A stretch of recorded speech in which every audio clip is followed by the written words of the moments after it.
Hey guys, what's up? It's Saya, and I'm back for another oldfag.org video. This time, I want to cover the recent backdoor that occurred on the server, some ramifications of this event, and how it will affect the server in the future. Let's go ahead and get right into it. On the 17th of May, 2020, the player DesDocs became the first player to successfully backdoor oldfag.org. You may remember Des from my previous video covering the January dupe. Des found out that the owner of Oldfag, John 200410, was a part of a data breach, which released the passwords of a number of his email accounts. By accessing one of John 200410's accounts, Des was able to give himself spectator mode and secretly teleport to online players, saving their coordinates into a text file. As a result of this, if you logged into the server between May 17th and May 20th, there is a strong chance that your base is compromised.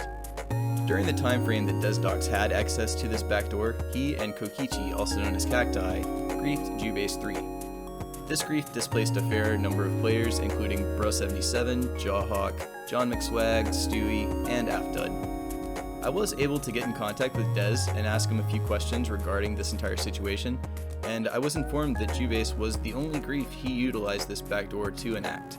He also told me that he intends to use his coordinate list to simply visit bases and leave signs.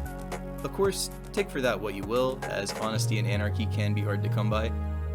I asked Des whether or not he feels like he went too far with the backdoor exploit, or if he feels that backdooring is a part of the anarchy environment. To which he said, "I think backdooring is a part of anarchy, and I do believe that if I wanted to, I could for sure make a lot of players quit.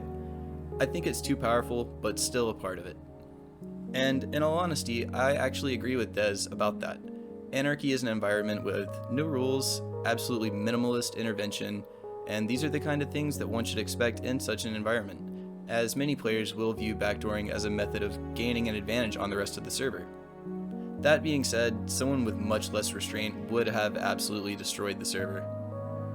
As a result of the backdoor, John 200410 increased his security measures on the server, now requiring all admin accounts to utilize two-factor authentication to utilize anything beyond survival mode gameplay.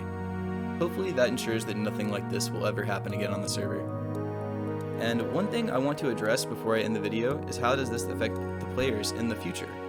Well, like I said before, if you happen to log in at your base during those few days, then odds are your base is compromised. Does this mean that you should move? Well, maybe. I personally don't plan on moving, but that's because I've invested a lot of time into building my base, and I'd rather take my chances and see how long it can last. Others, on the other hand, may not be so sentimental with their bases, so if that's you, then I would suggest packing up and moving just to assure your own location's safety. And that's it for the video, guys. I hope you enjoyed the content. I'll leave a link to DesDocs' channel in the description for anyone interested in following him, and until next time, you guys be safe out there.